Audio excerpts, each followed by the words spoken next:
Sin más, vayamos a la palabra de Dios. Si son tan amables de acompañarme a 2 de Corintios 4, versículo 6 al 9. Vamos a leer.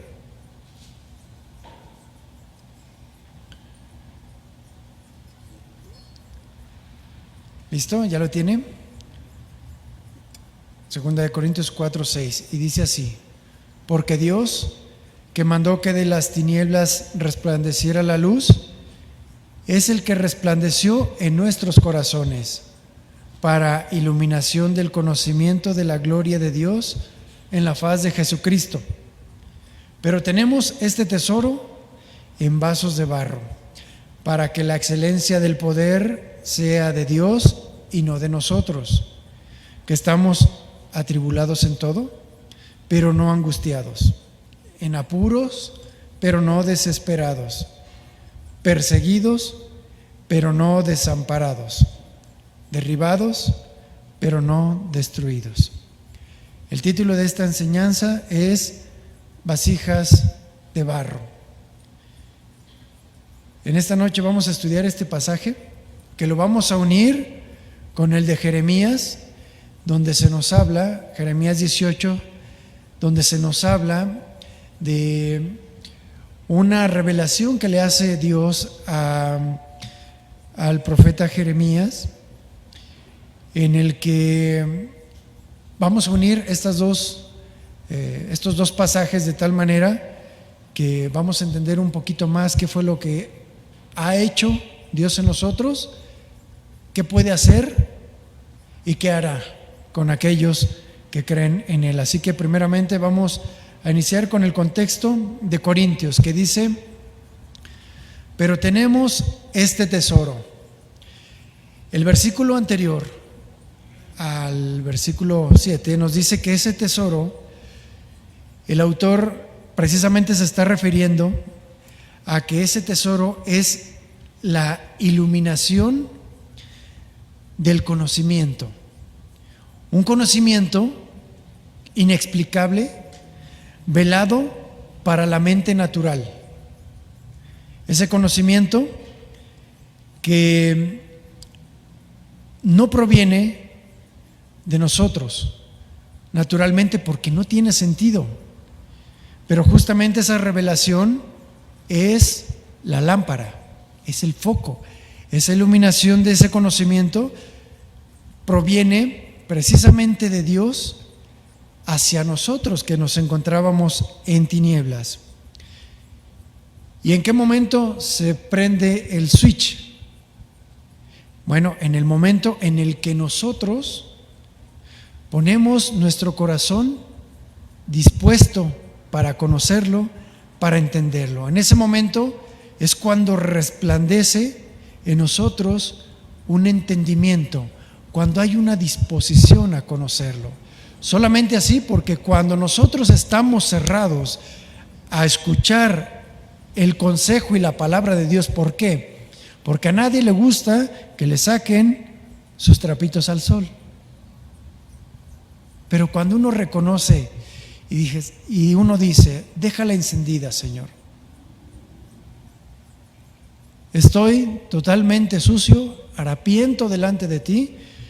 Y entonces es ahí cuando Dios nos dice y nos revela a través de su palabra que eso puede cambiar, que podemos ser transformados. Y Pablo lo describe de una manera muy sencilla y a la vez contrastante, porque dice: tenemos este tesoro, este entendimiento en vasos de barro.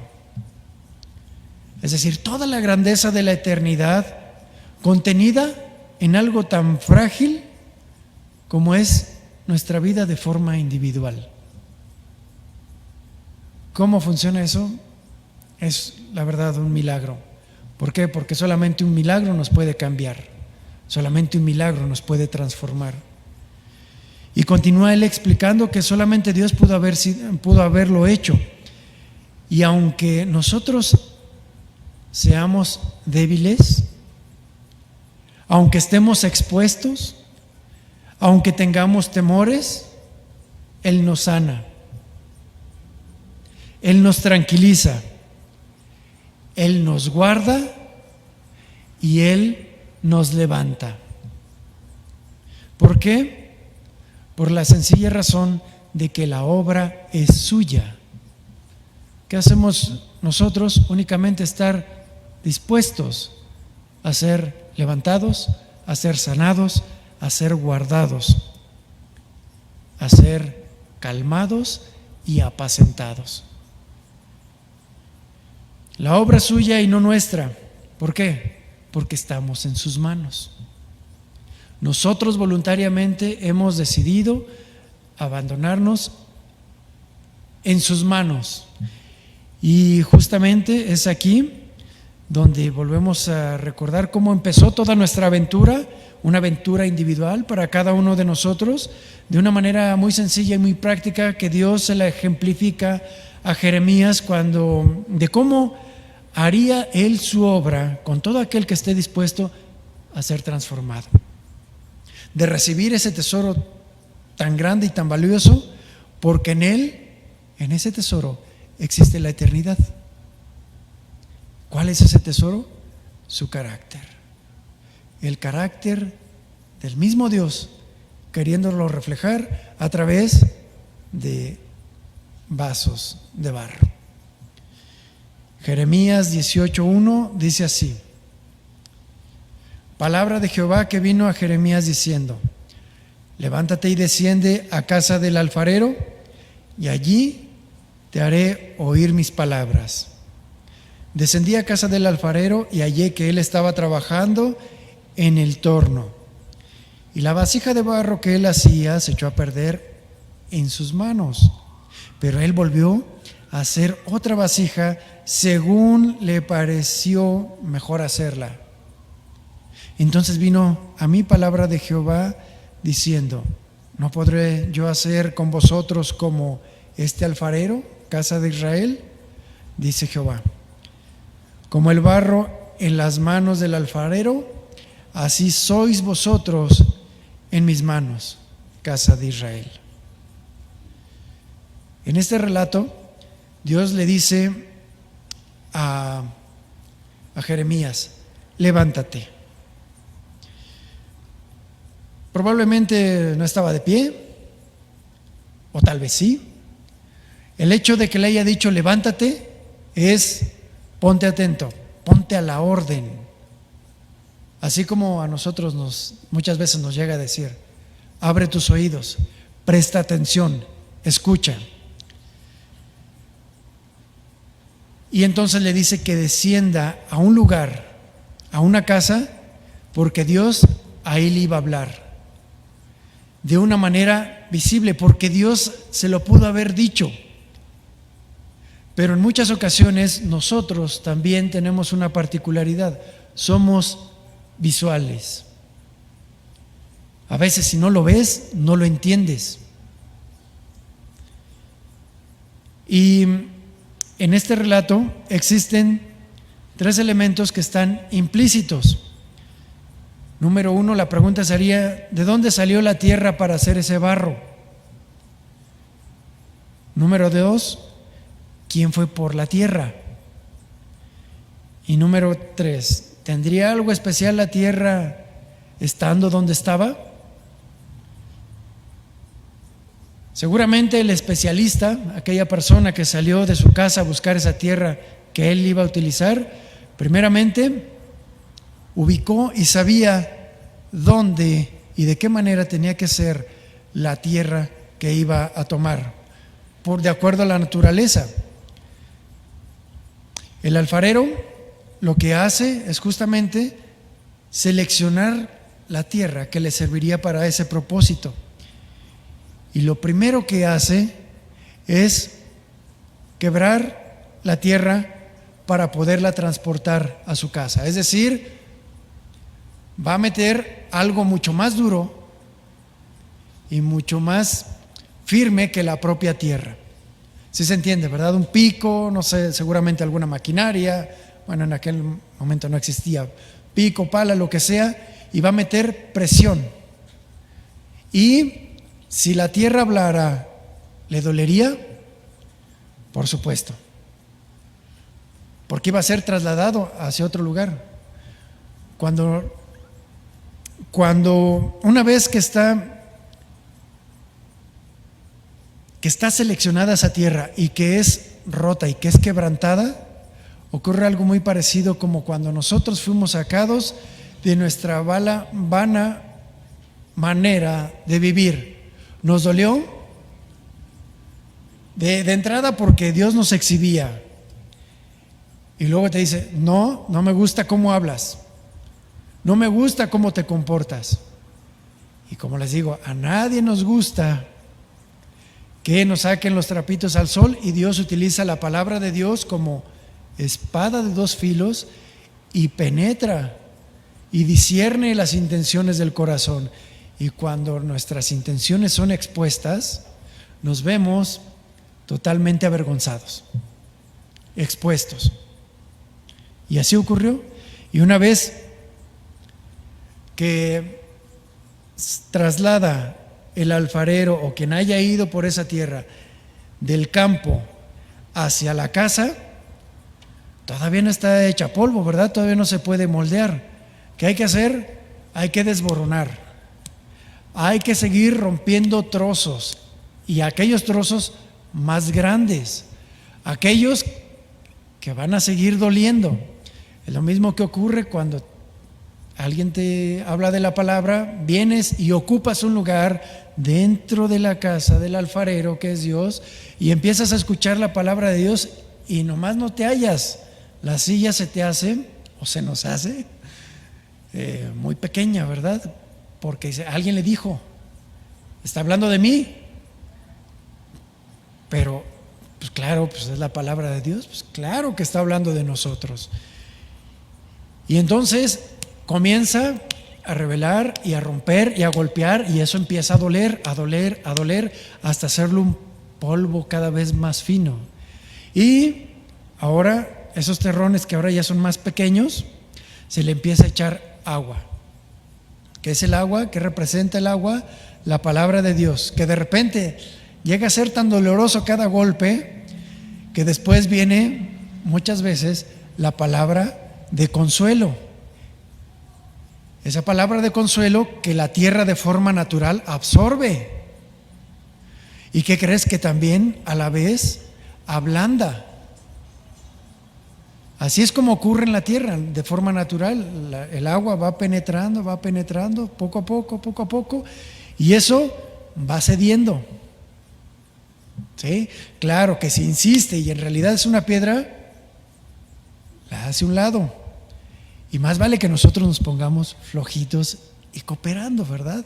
Porque Dios, cada vez que a través de su palabra sigue metiendo y sigue profundizando, y para Él no hay privacidad. Nosotros delante de Él estamos totalmente expuestos. Para Él no hay como, no entres aquí, ese tema ni lo toques. No. Dios entra hasta el rincón más oscuro que hay en nuestra vida. ¿Para qué? Para iluminarlo. Él ya sabe que hay ahí. Más bien Él quiere que nosotros veamos que hay ahí. Y una vez que veamos, ¿qué vas a hacer? Yo no te puse que hicieras esto, por ejemplo, fumar o cualquier otro tipo de pecado. Yo no lo hice, yo no te lo puse ahí. ¿Qué vas a hacer? Pues es mejor sacarlo, ¿verdad?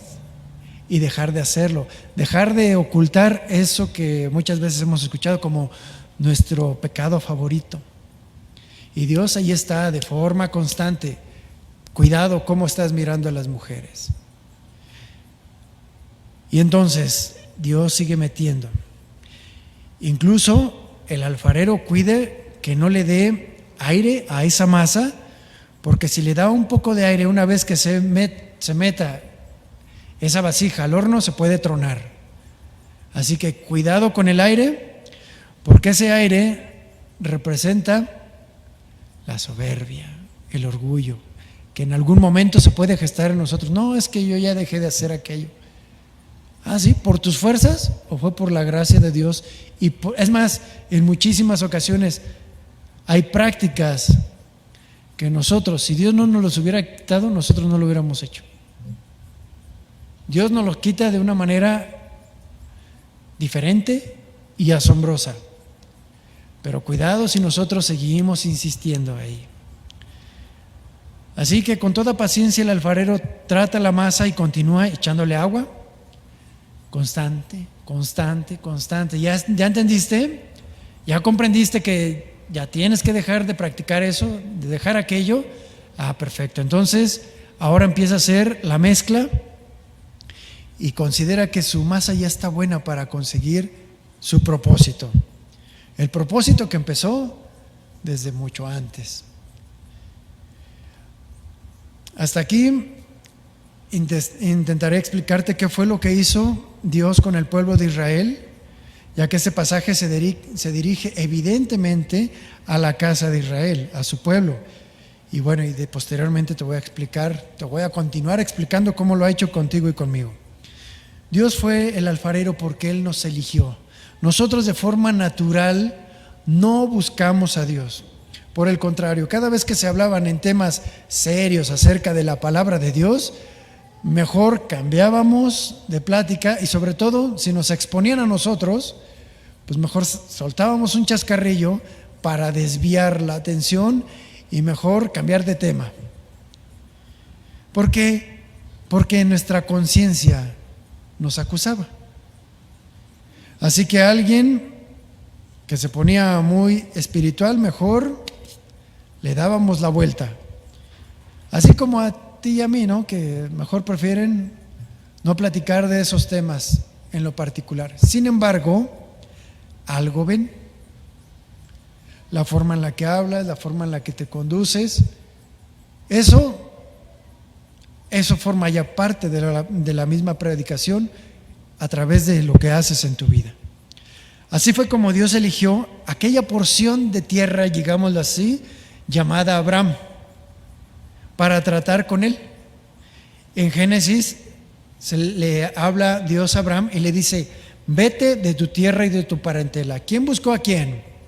Dios a Abraham. Le dijo: vete de tu tierra y de tu parentela. Entonces lo sacó y le dijo: y de la casa de tu padre, de los tuyos, de ahí donde estabas acomodado, muy a gusto con tus tradiciones, con tu forma de vida, vete, de ahí te voy a sacar. ¿Por qué?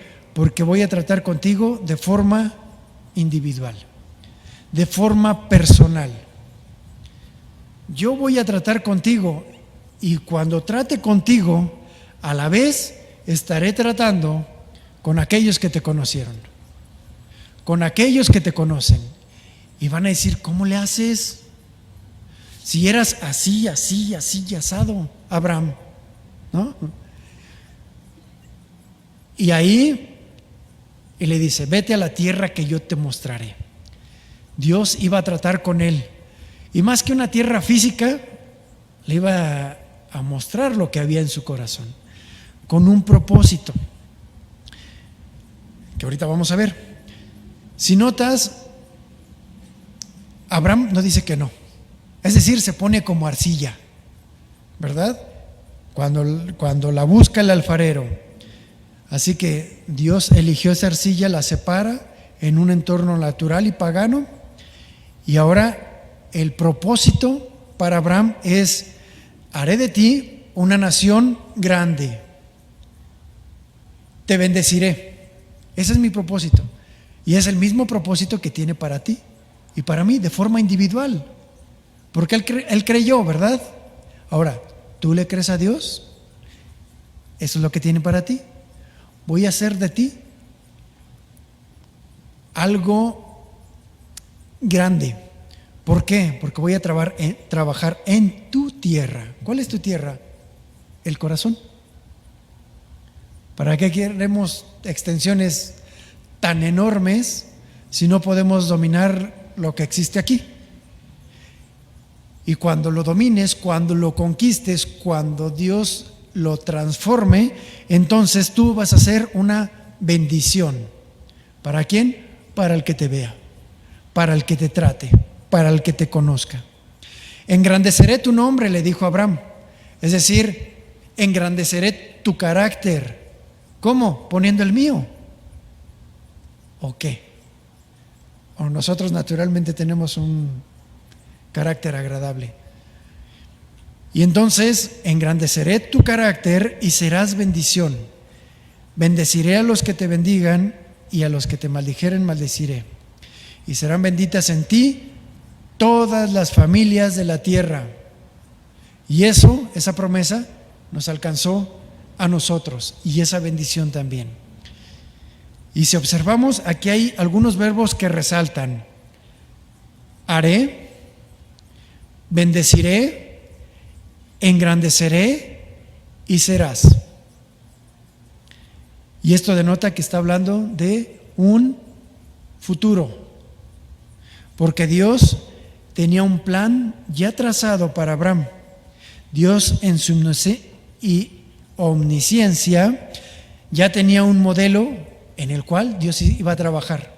Así como el alfarero ya sabía qué iba a hacer con la tierra, ya había visto la vasija, ahora se iba a poner manos a la obra. Ya había visto qué iba a hacer con todo un pueblo, incluyéndote a ti y a mí. Así que se puso a trabajar en la vasija desde Abraham y desde antes. ¿Y qué hacía falta? Cuando ya Dios tenía todo ese plan y se lo revela a Abraham, ¿qué hacía falta? Que Abraham aceptara. Es decir, que hubiera de por medio obediencia. ¿Y qué pasa si no hubiera querido? Dios habría tomado a otro que le creyera. Porque con Abraham, escuchen bien esto, con Abraham, sin Abraham o a pesar de Abraham, Dios cumpliría su plan de redención. Así que Abraham no se movió de la foto, ahí se quedó quietecito, ¿verdad? Obedeciendo. Porque si no, Dios lo hubiera hecho a un lado. Como con muchos que vemos dentro de la historia de Israel. Hubo un rey de la descendencia de Efraín, uno de los herederos, uno de las tribus de Judá, que cuando se separaron del reino, Dios le hizo esta promesa: voy a estar contigo como estuve con David si me obedeces. Había una condición: te bendeciré así como estuve con él. Imagínense. Pero ¿qué creen? Se desvió, no quiso. Así que con nosotros, sin nosotros o a pesar de nosotros, Dios va a cumplir su obra. Así que es mejor estar del lado correcto, ¿verdad? Dios va a cumplir sus planes. De la misma manera que el alfarero, que él tiene pensado hacer una vasija hermosa, maravillosa con esa arcilla, Dios tenía pensado hacer maravillas con Abraham y toda su descendencia. Pero esa obra no fue inmediata, sino que los tuvo que empezar de forma cronológica y en su tiempo y en sus momentos. Para la arcilla, seguramente no sabía qué le estaba pasando ni cómo iba a quedar al final. De la misma manera, cuando nosotros nos ponemos en las manos de Dios y cuando colocamos las peticiones que son conforme a su voluntad y oramos por alguien más, nosotros tal vez no veamos qué es lo que está ocurriendo del otro lado. Sin embargo, Dios nos oye y Dios está trabajando aunque nosotros no lo veamos. Y de repente Dios te va a mostrar: mira, he estado trabajando. ¿Cómo? Cuando cambian actitudes de la otra persona, cuando cambia su manera de ser. ¿Por qué? Porque tú sigues estando fiel y firme y entendiendo de que yo estoy en la casa del alfarero Y así como está la rueda, dando vueltas y vueltas, y voy una y otra vez y parece que no pasa nada, Dios está trabajando y Dios está sentado. Y si Dios está sentado, todo está en su lugar. Si Dios está en su trono, todo está en su lugar. Abraham salió de la tierra, de su tierra, de la casa de su padre, pero cometió un desatino y no sé si desobediencia, pero se llevó a alguien de sus parientes, y que fue a Lot. Y Lot, que de alguna manera no estaba invitado, pero Dios permitió que Abraham se lo llevara. Y a causa de eso, a Abraham le costó mucho, porque de Lot vino una descendencia llamada de Edom, que cómo le hizo la vida de cuadritos a la descendencia de Abraham. Tanto que siguen estando hasta la fecha, por una decisión, una mala decisión. Después, Abraham fue tratado por medio de pruebas pidiéndole a su hijo, y pasó el tiempo y empezó a tratar también directamente con el pueblo, y seguía formando a su pueblo. Aquello que había prometido, él seguía trabajando, sacándolos de Egipto y llevándolos al desierto para sacar todo el aire, todo el orgullo que había del lado de su pueblo, y toda la soberbia, poniéndolos y sometiéndolos una y otra vez a diversas pruebas. ¿Por qué? Porque en las pruebas en las que nosotros nos llegamos a encontrar es donde se revela qué hay en nuestro corazón. Solamente así. Entonces, ¿las pruebas son necesarias?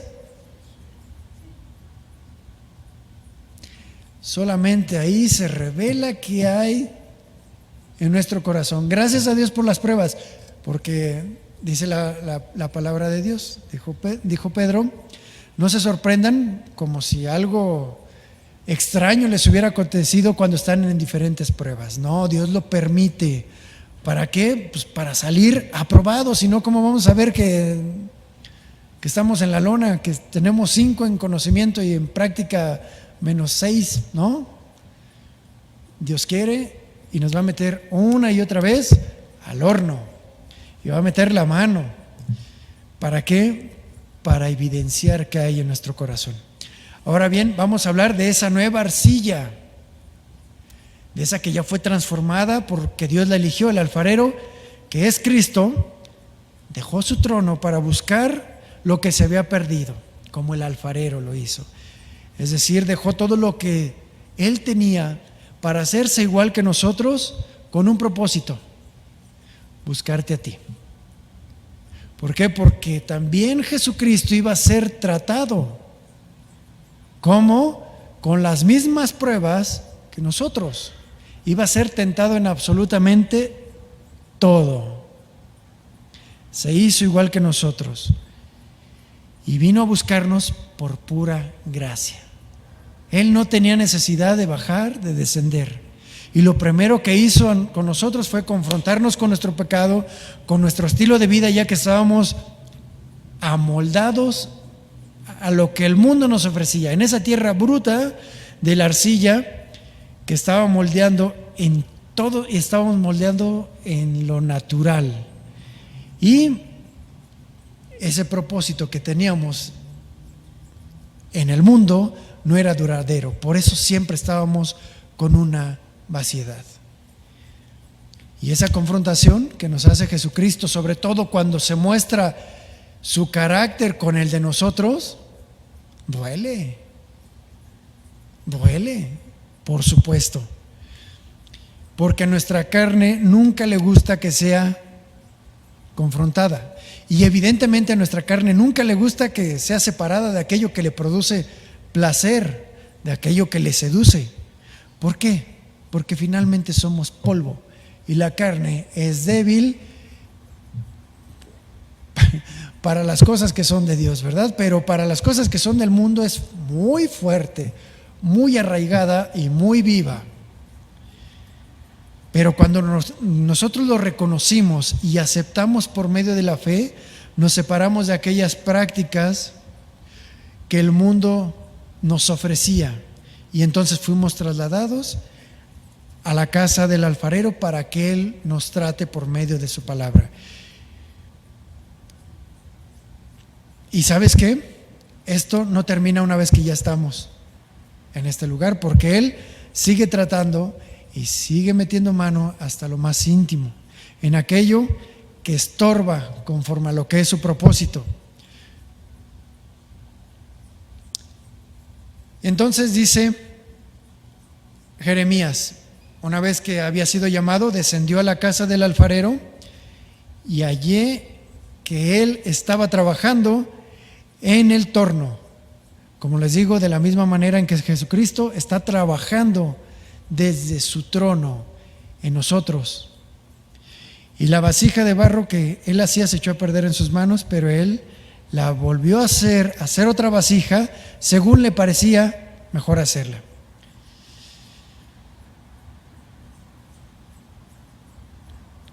El alfarero, como les comentaba, coloca su pie en una rueca o en unas ruedas que van dando vueltas y vueltas y vueltas, y él mete la mano y empieza con sus dedos a formar la vasija como a él le parece, y empieza a quitar todas esas impurezas de las que hablábamos.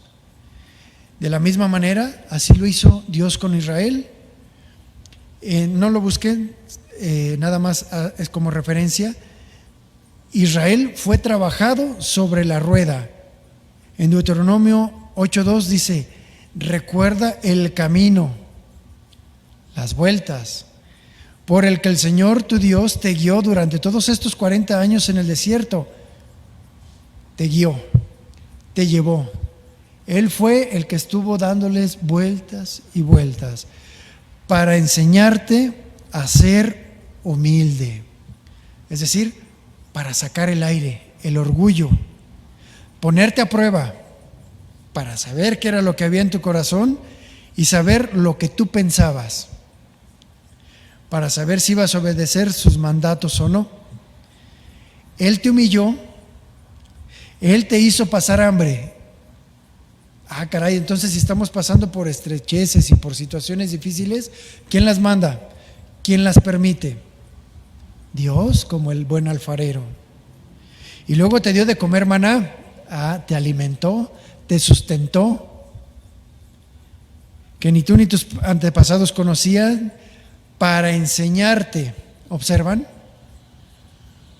Para enseñarte que el ser humano no solamente vive de pan, sino de todo aquello que el Señor nos da.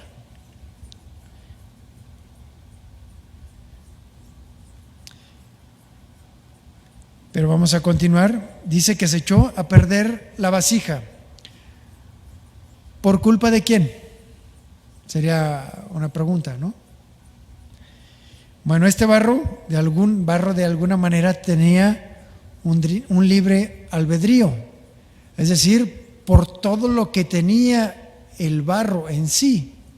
¿Por qué? Porque dentro de la misma masa existen impurezas que muchas veces nos pueden hacer llegar a caer. Dice, se echó a perder a causa de las impurezas. Esto significa de la rebeldía, de la desobediencia que de alguna manera sigue estando adherida a la propia masa o consistencia. Así que el alfarero tiene dos alternativas: tirarlo o volverlo a formar. Pero ¿qué crees? En la misericordia de Dios, cuando confesamos nuestros pecados, Él es fiel y justo para perdonarnos y volver a empezar a trabajar. Y vuelve a trabajar en nosotros. Luego dice que somos trabajados por medio del Evangelio, es decir, regenerados. Esto lo dice Tito 3:5. Él nos salvó, nos rescató, nos sacó, no por obras de justicia que nosotros hubiéramos hecho. Es decir, nosotros no hicimos absolutamente nada. la vasija no ha hecho nada, sino por su misericordia. ¿Sí? Por el lavamiento de la regeneración, por la renovación del Espíritu Santo. ¿Qué significa esto? Que Él nos tomó, nos limpió, nos pulió, nos lavó por medio de la renovación de su Santo Espíritu, es decir, su Santo Espíritu trabajando en nosotros de forma constante, siendo la mano que nos trata, que nos pule. Y basados en eso hay un resultado. Existe una nueva criatura, algo que solamente puede provenir de parte de Dios. Y también Corintios 3:18 dice que tenemos un prototipo o un fin, transformados a la imagen de Cristo. ¿Por qué? Porque Él es el modelo. Romanos 5 dice lo siguiente, que somos trabajados, porque las ruedas siguen dando vueltas, somos trabajados y tratados por Dios, y dice así Romanos 5:3, no solo esto, sino que también nos gloriamos en las tribulaciones, sabiendo que las tribulaciones producen paciencia, es decir, producen algo bueno cuando nosotros nos dejamos moldear. Y la paciencia, prueba, y la prueba, esperanza. Fe en lo que Dios va a hacer, sabiendo en que si en las manos de Dios nos caemos, Él nos levanta. Proverbios 3:5 dice, confía en el Señor y no te apoyes en tu propio entendimiento. Ahora, si estamos pasando por una situación difícil, recordemos esto. En Números, cuando Dios mandó a las serpientes como juicio al pueblo y estos mordían a la gente, la pregunta es, ¿Dios les quitó a las serpientes o les puso el remedio? Les puso el remedio, ¿verdad? ¿Qué tenían que hacer? Mirar a la serpiente de bronce y entonces serían sanados, es decir, la mordedura seguiría, y voltear a ver a la serpiente implicaba y era un prototipo de la fe. ¿En quién? En Jesucristo, porque era evidentemente un símbolo de la maldición a causa de la desobediencia y de la rebeldía. De la misma manera, la cruz de Cristo es eso y más, porque ahí se ve tanto el juicio, la justicia de parte de Dios, pero también se ve el amor de Dios, la misericordia, porque gracias a eso fue que nos salvó. En otra circunstancia, a Pablo se le quitó el aguijón o se le dio gracia. ¿Qué valió más? La gracia. ¿Por qué? Porque Pablo descubrió algo adicional, que se podía gloriar en las tribulaciones. ¿Para qué? Porque él entendió y comprendió, se iluminó su entendimiento y se abrió el cofre, el tesoro que había en su corazón al recibir esa respuesta de parte de Dios. Bástate mi gracia. Eso vale más que lo que tienes en tu carne. ¿Por qué? Porque si te lo quito, te quedas loquito con tu soberbia y tu arrogancia. Por eso Dios dijo, no, más vale me glorío en mi debilidad. Y gracias a Dios por eso, ¿verdad? Porque Dios siempre nos tiene un aguijón, siempre nos lo va a preparar, porque de acuerdo al aguijón es lo que va a salir del corazón. Salió verso sin esfuerzo, ¿verdad? Tenemos enfermedades, tenemos pobreza. En el entendimiento del apóstol Pablo, él dijo, todo lo puedo en Cristo que me fortalece. Es decir, vuelve a abrir el cofre de su entendimiento y dice, mira, ahí tengo un tesoro que se llama Cristo. Todo lo puedo. El poder no viene de mí, viene de Él. Yo lo único que hago es abrir lo que conozco, abrir lo que tengo, abrir y tomar de aquello de lo que me ha alimentado, de la palabra de Dios, aquella que me refresca en momentos y en circunstancias que son difíciles. Confía en Dios. Y bueno, y evidentemente pues la disciplina pues nos va a quitar las impurezas. Señor, estás tratando conmigo. Y vaya que nos duele cuando alguien nos hace ver algo que estamos haciendo mal, ¿sí o no? Y en esos momentos, mira, calladito, calladito. Porque si duele, significa que ahí entró algo, y Dios está. No nos justifiquemos, mejor reconozcamos.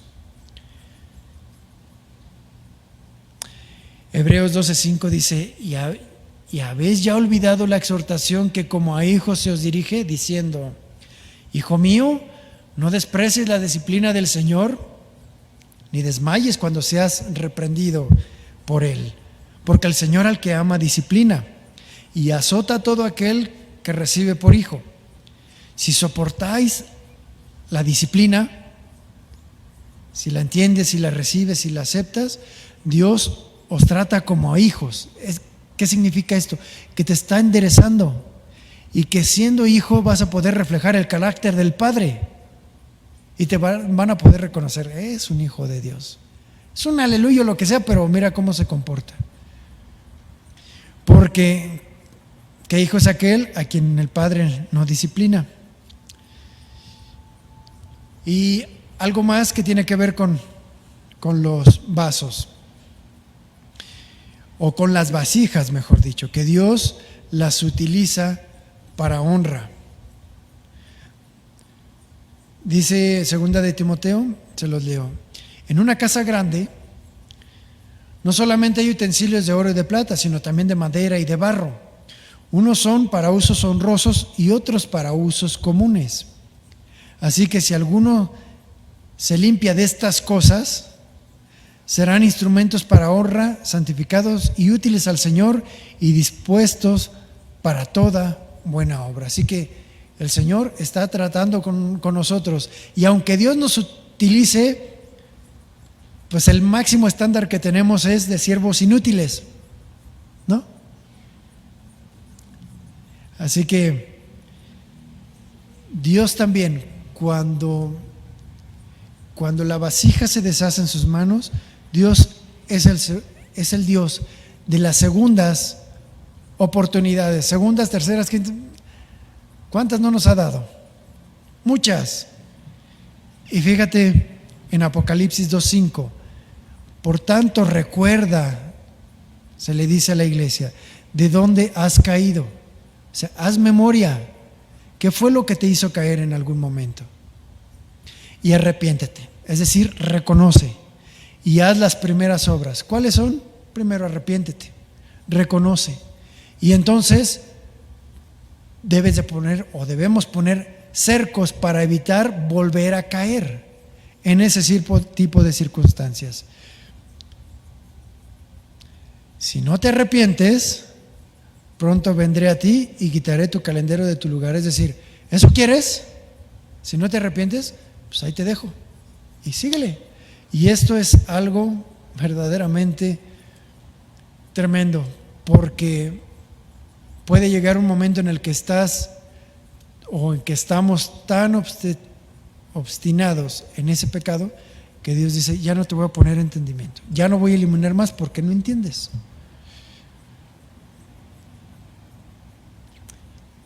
Y aquí vemos otro ejemplo de cómo Dios da más oportunidades. Hermanos, si alguno es sorprendido en alguna falta, vosotros que sois espirituales, que sois entendidos, restauradlo con un espíritu de mansedumbre, considerándote a ti mismo, no sea que tú también estés en la misma posición. Y esto es algo muy, muy tremendo, porque cuando exhortemos, cuando le hablemos a alguien, considérate tú como si te estuvieran hablando a ti. ¿Por qué? Porque esto te va a dar una palabra certera, como Dios lo ha hecho con nosotros, ¿verdad? Y siempre llevando a esa persona al arrepentimiento. Otro ejemplo de segundas oportunidades es cuando Jonás dice que vino palabra de Jehová por segunda vez. O sea, Dios insistiendo.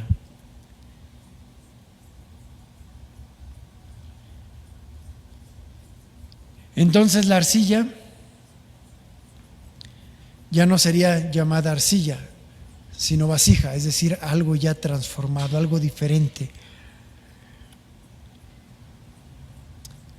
Entonces, dice Jeremías 18:5, entonces vino palabra a mí, palabra de Jehová, diciendo: no haré con vosotros como lo ha hecho el alfarero. Lo anterior tiene un significado muy trascendental, y es que en la casa del alfarero, en la casa es donde nos está formando, siempre vas a encontrar revelación. Siempre Dios te va a hablar cuando hay un corazón dispuesto, y evidentemente se expone la palabra de Dios, pero va a tratar y va a revelarte de forma individual, porque ahí Dios va a tratar con nosotros y muestra nuestra condición para corregir, para enderezar, pero también para animar, para exhortar, para dar aliento. ¿Y qué pasa? Que mientras Dios trata con nosotros a través de las circunstancias, por ejemplo, salud, la economía, circunstancias emocionales, cualquier otra cosa,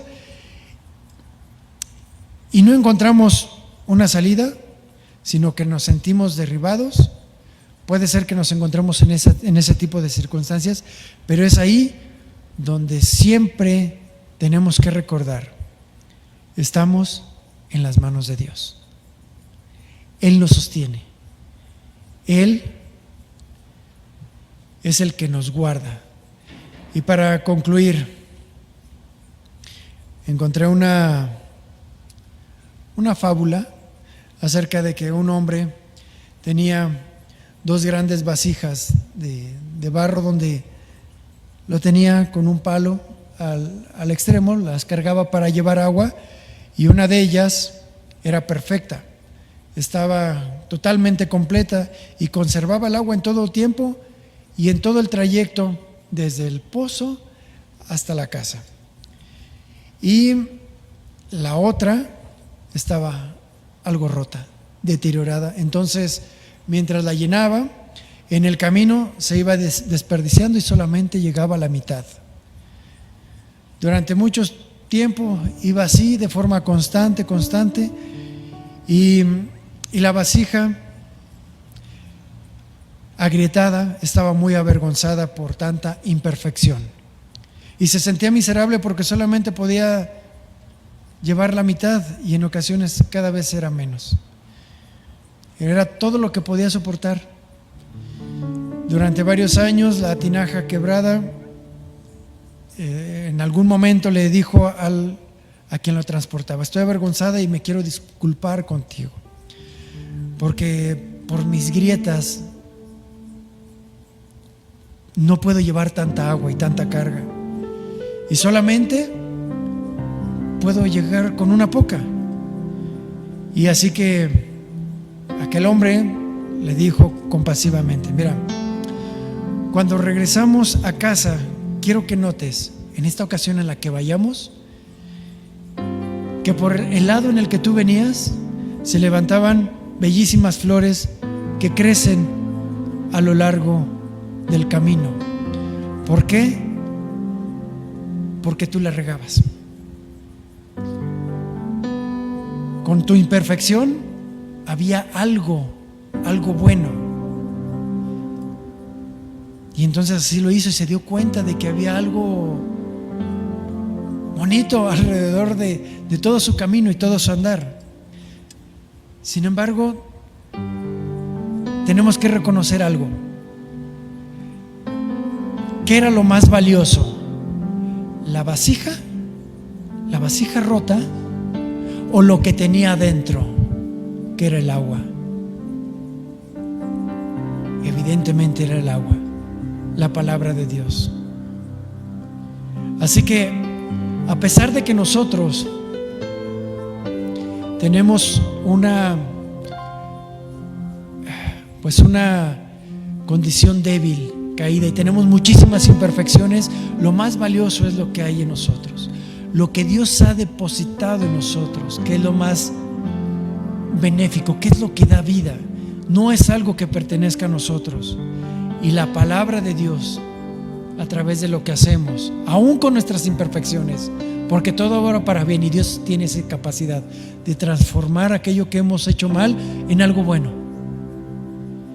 Y mientras nosotros andamos en las manos del alfarero, en esa vasija, aunque estemos rotos, el Señor, al estar depositando el agua en nosotros, hará que lo que haya alrededor nuestro florezca, porque dijo el Señor: te bendeciré con mi palabra, con mi carácter, y serás bendición. ¿Cómo? De eso yo me encargo, no es asunto tuyo. Tú dedícate en permanecer a mi lado, dedícate en recibir el agua, porque yo soy el que te puede corregir. Y hay una vasija modelo, una vasija que es perfecta y que tiene un contenido inagotable y que se llama Jesucristo, y que siempre va a estar al lado tuyo, siempre sosteniéndote, dándote ejemplo, dándonos ejemplo y corrigiéndonos. ¿Hasta cuándo? Hasta que Él nos transforme con el mismo cuerpo y la misma vasija que Él tiene, una vasija perfecta. Y solamente va a ocurrir cuando Él venga o cuando nos llame a su presencia. Vamos a ponernos de pie para orar y darle gracias a Dios. Bendito y amado Padre, muchísimas gracias, Señor.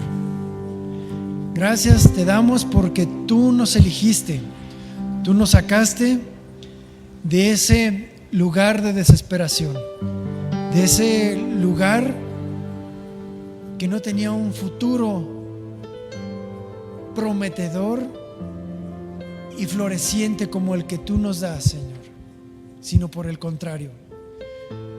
Gracias, Señor, por habernos confrontado con esa vida que llevábamos, y nuestra conciencia traía ante nosotros nuestras intenciones y nuestros pecados.